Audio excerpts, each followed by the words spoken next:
ইনশাআল্লাহ বলেছেন মুসলমান না হয়ে তোমরা কেউ মৃত্যুবরণ করো না। এখন আমরা সকলেই মুসলমান হয়ে মরবার চাই।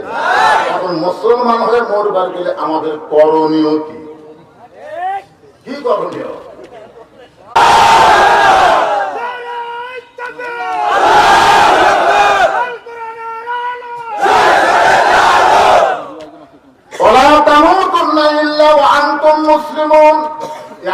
শেষ অংশ আল্লাহ বলেছেন মুসলমান না হয়ে তোমরা কেউ মৃত্যুবরণ করো না।